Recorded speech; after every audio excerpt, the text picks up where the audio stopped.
Hi మా.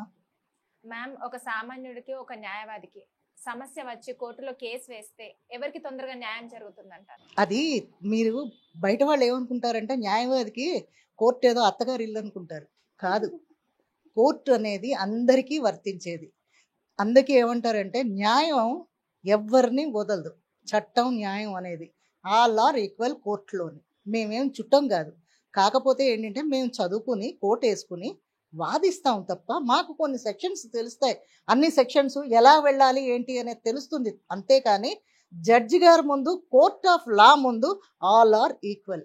నేనేమి చుట్టం కాదు, అతనేమి పరాయివాడు కాదు. న్యాయం అనేది ఎక్కడ ఉంది అనేది ఏంటంటే అక్కడ కంటెంట్ చూస్తాం మేము. న్యాయమూర్తి ఏమైనా ఏం చూస్తాడు? నా కేసు కాబట్టి నేను వాదించుకుంటాను, అవతల వాడికి వేరే న్యాయవాది వస్తాడు.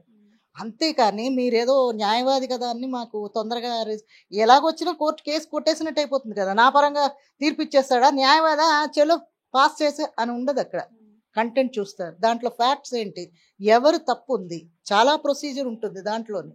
ఆ ప్రొసీజర్ అంతా నడిచిన తర్వాత ఆర్గ్యుమెంట్స్ ఉంటాయి, క్రాస్ ఎగ్జామినేషన్ ఉంటుంది. ఇవన్నింటిలోని నేను కూడా ఆ అవతల వ్యక్తి చెయ్యని తప్పు చెప్పేటప్పుడు నాలోని ఒక ఫియర్ అనేది కనిపిస్తుంది. ఫేస్ రీడింగ్ అంటే ఫేస్ని చూసి అవతల వాళ్ళు కనిపెట్టేస్తారు ఇది తప్పు చెప్తోంది అని. ఇక్కడ ఏమి ఈవెన్ న్యాయమూర్తులు తప్పు చేసిన, న్యాయవాదులు చెప్పిన అందరికీ ఈక్వల్ రైట్స్. అక్కడ ఎవరు పక్షపాతం ఉండదు.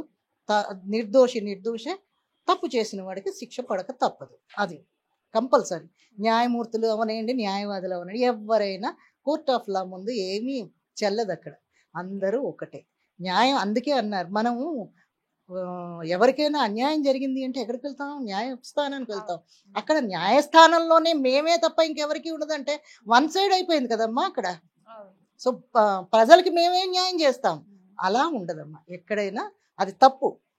ఏంటంటే అడ్వకేట్ కదా కాబట్టి వాళ్ళకి బోల్డ్ మంది తెలిసి ఉంటారు, వాళ్ళకే వచ్చేస్తుంది తీర్పు అనేది అది అపోహ మాత్రమే, ఫ్యాక్ట్స్ కాదు. అక్కడ రియాలిటీ అలా ఉండదు. బయట ఏదో అనుకుంటారు, సినిమాలోని ఏదో చూపించేశారు అన్నట్టు ఉండదమ్మా. సినిమాల్లో కూడా అదే చూపిస్తారు కదా. న్యాయమూర్తి దగ్గరికి వెళ్ళడం, ఆ న్యాయవాదులు ఏం చెప్తున్నారో వినడం. ఫ్యాక్ట్ ఆఫ్ లా ఏముంది అక్కడ, ఫ్యాక్ట్స్ ఏముంది, కంటెంట్ ఏముంది, అది చూసిన తర్వాతే తీర్పు వస్తుంది. కానీ వెంటనే తీర్పు ఇచ్చేసి వాళ్ళనేమో నిర్దోషిని నన్ను రిలీఫ్ చేసేసారు, అలా ఉండదమ్మా. ఎవరిది వాళ్ళకే ఉంటుంది.